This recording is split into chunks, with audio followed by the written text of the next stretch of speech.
Les malvoyants ne sont pas toujours ce qu'on croit. Je me rappelle ce qu'on m'a raconté d'un pasteur d'une église de notre association il y a pas mal de temps, c'est-à-dire il y a une quarantaine d'années, et il était déjà âgé. Il était aveugle. Un paroissien plein de bonne volonté s'est offert pour le guider dans la rue. Ce paroissien était voyant, mais, disons, distrait. Le pasteur a accepté pour ne pas le froisser, parce qu'en fait, il se débrouillait très bien tout seul avec sa canne blanche. Alors qu'ils marchaient les deux, le pasteur avec sa canne blanche, le paroissien le nez en l'air, le pasteur a dit tout d'un coup « Cher frère, est-ce que nous n'arriverions pas près d'un trou dans le trottoir à cause d'un chantier ?» Le paroissien a regardé devant lui et, horreur, ils étaient à 2 doigts de tomber tous les deux dans le trou de chantier. Le pasteur aveugle avait évalué la distance jusqu'au trou de manière tactile avec sa canne et grâce à son pas régulier et à sa mémoire. Sur le plan physique, les malvoyants ne sont pas toujours ceux qu'on croit. C'est encore plus vrai sur un autre plan. Il faut se méfier de ceux qui disent « Je sais ». Qui est malvoyant ? Qui est clairvoyant ? Le récit de cette semaine nous parle d'un aveugle au plan physique, mais aussi d'aveugle sur un autre plan. Il nous montre quelqu'un qui, par miracle, devient clairvoyant dans tous les sens du terme. C'est le miracle derrière le miracle de la vraie clairvoyance, celle de la foi en Jésus. Il s'agit de la guérison de l'aveugle-né. Chapitre 9 de l'Évangile selon Jean. Ce récit ressemble par bien des traits à celui que nous avons médité il y a 2 semaines, la guérison de l'infirme à la piscine de Bethesda, Jean chapitre 5. Entre les deux, il y a les 2 miracles groupés de la multiplication des pains et de Jésus marchant sur l'eau qui ont été médités la semaine passée. Et il y a comme un sandwich.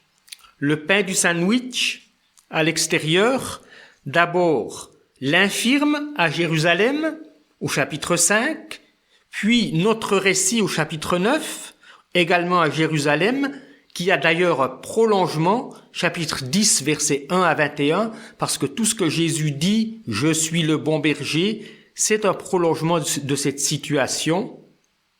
Et entre les deux, il y a les miracles en Galilée au chapitre 6, ça c'est l'intérieur du sandwich.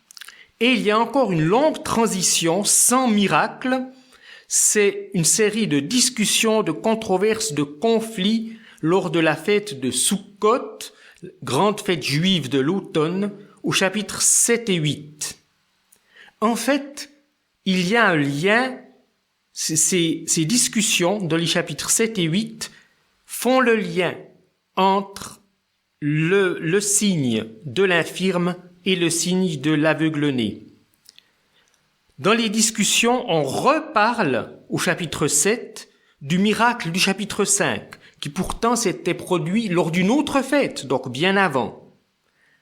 Et dans les mêmes chapitres, Jésus, chapitre 8, verset 12, dit « Je suis la lumière du monde ».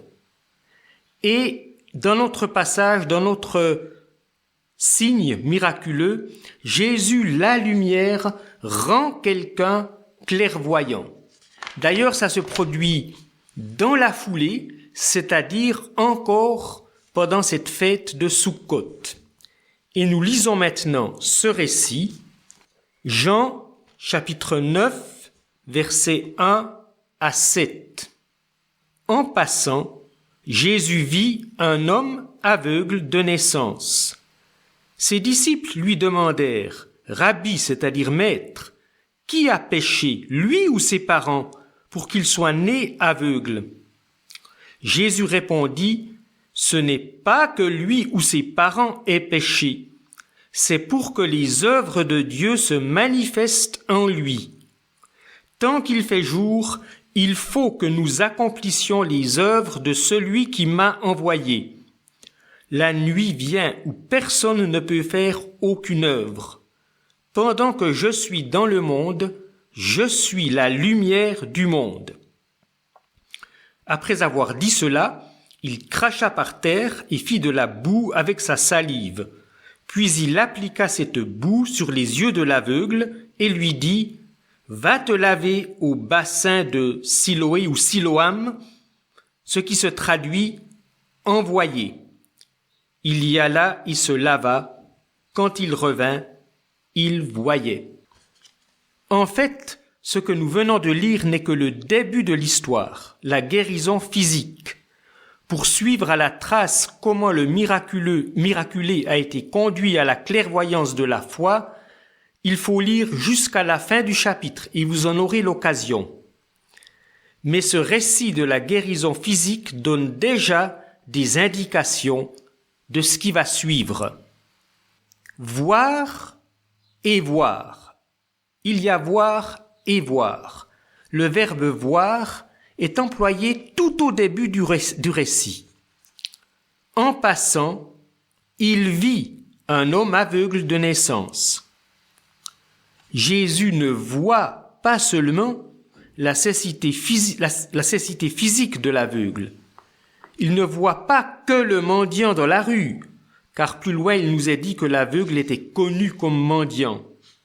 Jésus voit le cœur. Plus, Jésus voit toute la situation avec la perspective d'avenir que Dieu donne. D'autres voient l'aveugle en train de mendier. Ce sont les disciples de Jésus. L'évangéliste ne nous dit pas explicitement qu'ils l'ont vu, mais c'est sous-entendu dans le fait qu'il pose une question concernant celui qui est né aveugle. Leur regard n'est pas celui de Jésus. Il y a voir et voir. Les récits de miracles commencent en général par l'entrée de celui qui fait le miracle, Jésus, et la description, longue ou brève, de la situation de détresse. Ici aussi, il y a deux manières de voir dans ce récit par rapport à la situation de détresse. Qui est en détresse? Vous me direz l'aveugle-né. C'est certainement vrai. Mais la détresse est surtout celle des disciples. Ils sont profondément perturbés par la vue de cette souffrance, mais surtout par la question qu'elle leur pose et qui les turlupine. Maître, qui a péché, lui ou ses parents, pour qu'il soit né aveugle? Ils sont préoccupés par la question des causes de la souffrance et dans leur vision des choses qu'ils partageaient avec beaucoup de leurs contemporains, il s'agissait forcément de la punition pour un péché particulier. Il ne faut pas penser qu'ils étaient cruels en pensant « tu as péché ». Pour eux, il fallait une explication logique. Et s'il n'y avait pas cette explication, eh bien le mal n'avait pas de sens et c'est tellement difficile de vivre avec une telle question ouverte.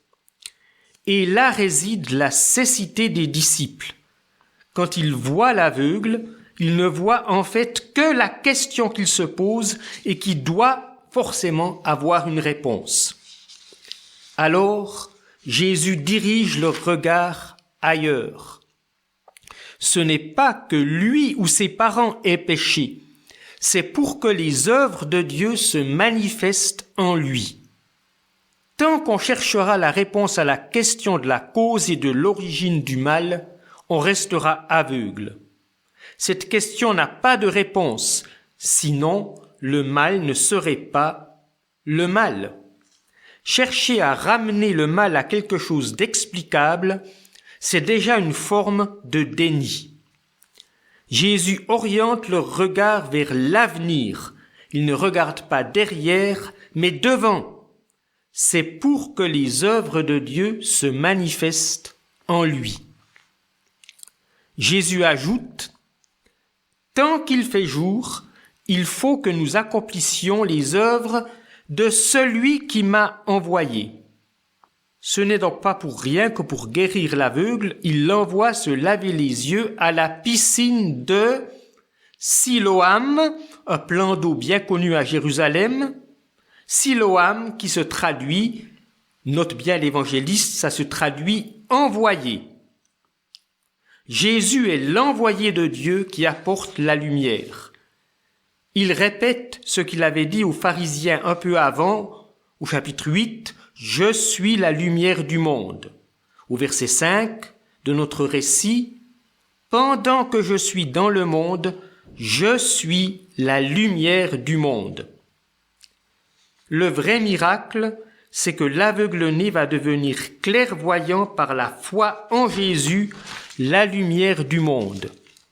Au niveau de la guérison physique, remarquons que c'est le seul miracle de Jésus où il n'y a aucune demande, même implicite, de la part du malade. C'étaient les disciples qui étaient en demande de lumière spirituelle. C'est l'aveugle-né qui va recevoir la lumière sans l'avoir demandé, et une lumière également, la lumière spirituelle, au bout du processus. Et maintenant, je vous invite à lire le reste du chapitre, donc Jean 9, depuis le verset 8 jusqu'au verset 41. Vous pouvez appuyer maintenant sur pause.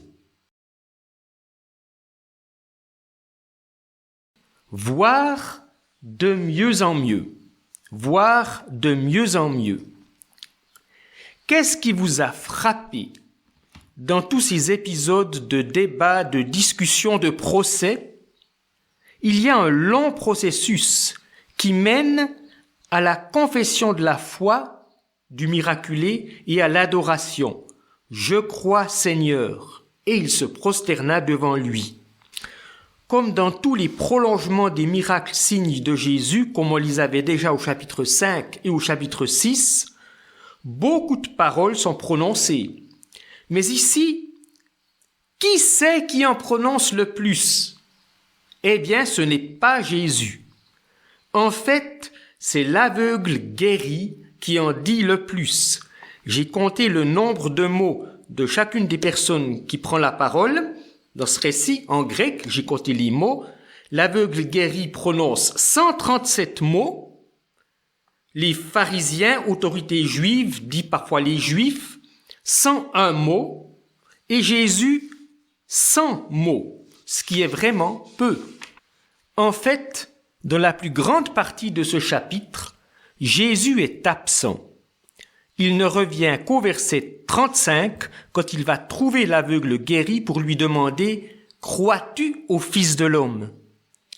C'est en l'absence de Jésus que petit à petit, les œuvres de Dieu sont accomplies dans le cœur de l'aveugle guéri et qu'il progresse dans la foi.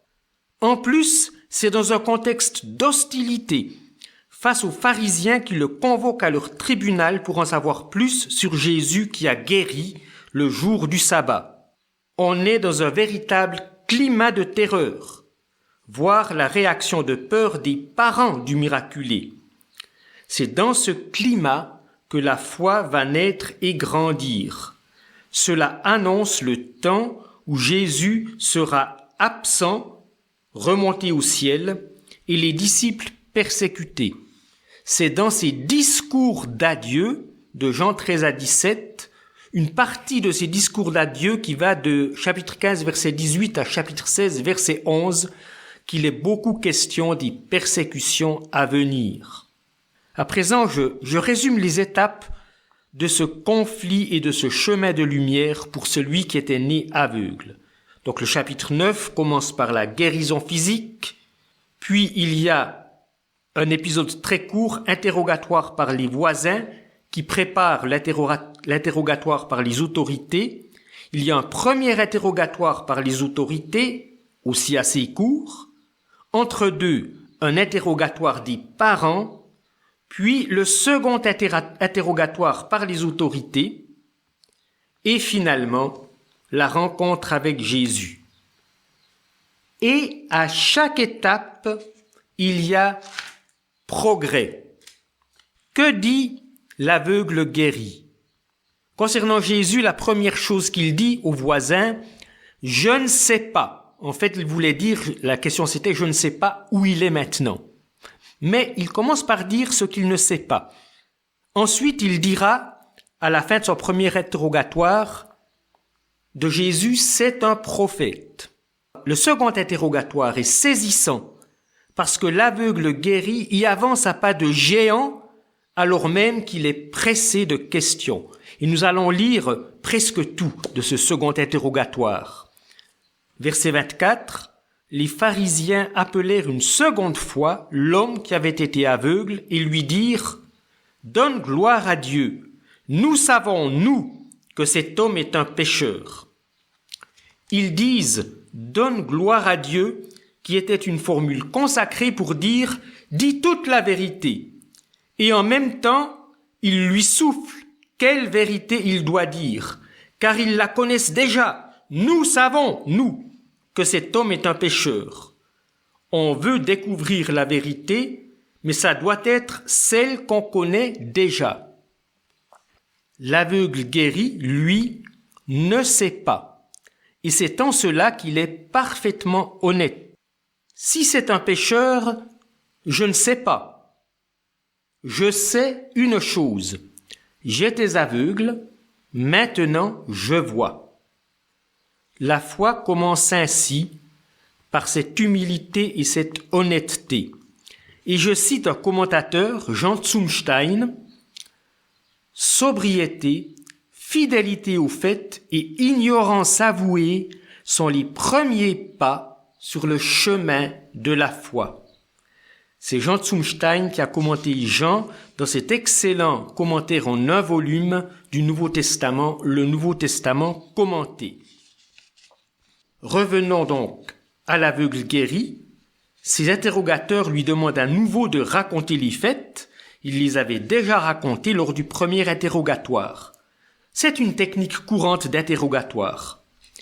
Le miraculé répond ici par l'ironie. Verset 27. Je vous l'ai déjà dit et vous n'avez pas entendu. Pourquoi voulez-vous l'entendre à nouveau? Voulez-vous, vous aussi, devenir ses disciples? Piqués au vif, les interrogateurs perdent les pédales, car ce qu'ils lui disent alors agit exactement dans le sens qu'ils ne voulaient pas. Ils l'aiguillonnent vers la foi en Jésus. Ils l'insultèrent et lui dirent « C'est toi qui es disciple de celui-là. Nous sommes disciples de Moïse. Nous savons que Dieu a parlé à Moïse. Mais celui-là, nous ne savons pas d'où il est. » En lui disant « Tu es son disciple », il le pousse en fait dans les bras de Jésus. C'est ce qu'on appelle une prophétie autoréalisatrice. Il va devenir disciple, aiguillonné par ça. Et l'effet sur l'aveugle guéri est remarquable. Ce n'est plus une réponse hésitante qu'il leur fait, mais un véritable plaidoyer. Voilà bien ce qui est étonnant, que vous ne sachiez pas d'où il est, alors qu'il m'a ouvert les yeux.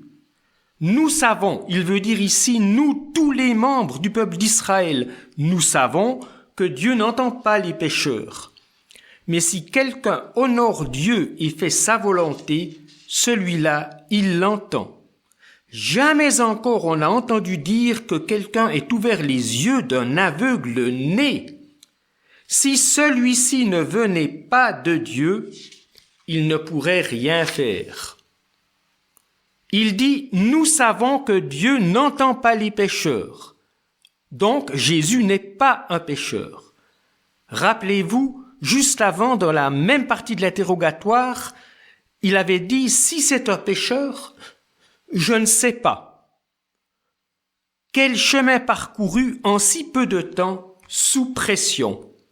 Et puis, il dit à la fin « Si celui-ci ne venait pas de Dieu, il ne pourrait rien faire. » Rappelez-vous, il s'était lavé avec l'eau de Siloam, ce qui se traduit « envoyé ». Et maintenant, il reconnaît qu'il était guéri par l'envoyé de Dieu, si celui ne venait pas de Dieu. Un miracle peut en cacher un autre. Et l'autre miracle, le plus profond, devient de plus en plus éclatant alors que Jésus n'est toujours pas reparu. Et justement, Jésus va reparaître. Versets 35 et 36, Jésus entendit dire qu'il l'avait chassé dehors. Il le trouva et lui dit, « Toi, mets-tu ta foi dans le Fils de l'homme ?» Il répondit, « Qui est-il, Seigneur, pour que je mette ma foi en lui ?» Ouverture à la révélation, totalement ouvert. Il veut savoir, mais qui est-il? Je veux mettre ma foi en lui. Et nous continuons. Jésus lui dit, « Tu l'as vu, celui qui parle avec toi, c'est lui. » Alors il dit, « Je crois, Seigneur. » Et il se prosterna devant lui. Et nous lisons maintenant la conclusion de ce chapitre. Clairvoyant ou malvoyant?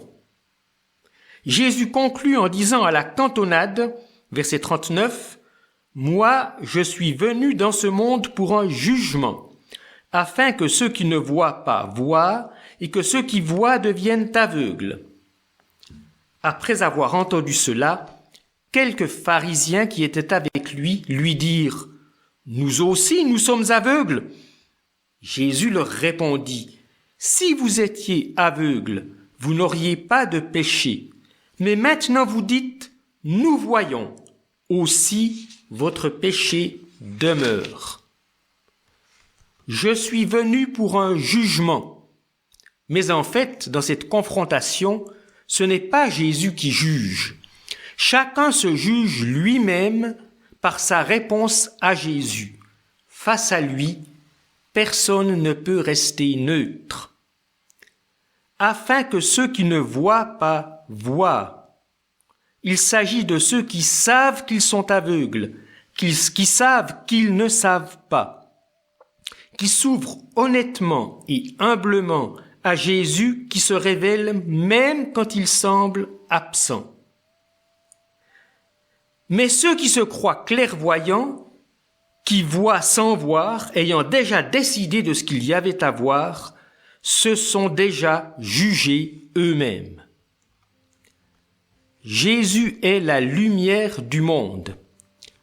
Avoir une certitude butée, prétendre savoir ce qu'on ne sait pas, c'est être aveugle et rendre cette lumière inutile pour soi-même.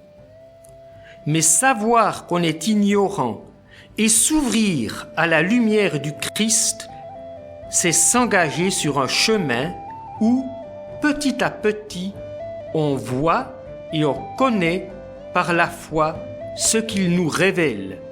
Et d'abord, il se révèle lui-même.